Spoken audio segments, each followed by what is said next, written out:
Hello বন্ধুরা, আসসালামু আলাইকুম। সবাই কেমন আছেন? এই যে দেখেন কাজের ফাঁকে একটু আমরা যে কাজ করি কীভাবে, এই দেখেন এগুলা বাংলাদেশে তক্তা বলে, এগুলো হচ্ছে কায়ু পাপ্পান বলে। এরা আমাকে দেখতে পাচ্ছেন, এক এক করে বাস করা আছে।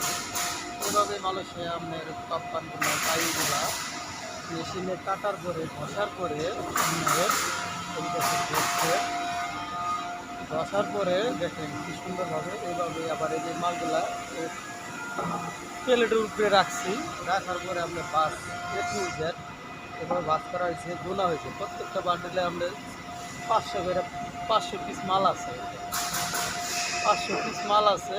এগুলো আবার মানে যে বান দেওয়ার পরে আপনার টালি দিয়ে বান হবে, বান হওয়ার পরে আমরা বাহিরে চলে যাবো।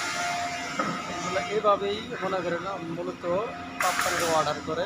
এই দেখেন কি সুন্দরভাবে বাস করা হয়েছে, একবারে কোনো নাই, একবারে মিল সমান থাকতে হবে, কোনো উনিশ করা যাবে না। এই জন্য মিল একবারে পাই টু পাই মিল রাখছে, কোনো এদিক সেদিক আগানে পিছানি কোনো নাই, এক পাশ নাই।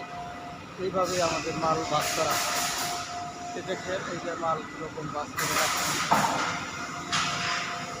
তো সবাই ভালো থাকবেন, দোয়া করবেন। ফ্যাক্টরি কাজের ফাঁকে একটু আমি ভিডিওটা করা, আপনারা একটু ফলো করবেন যদি কারোর সামনে যায়।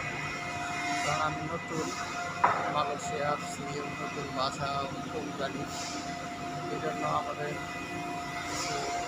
কাজ কাম মোটামুটি কম, ফার্নিচার কাজটা একটু কম মালয়েশিয়া আমাদের।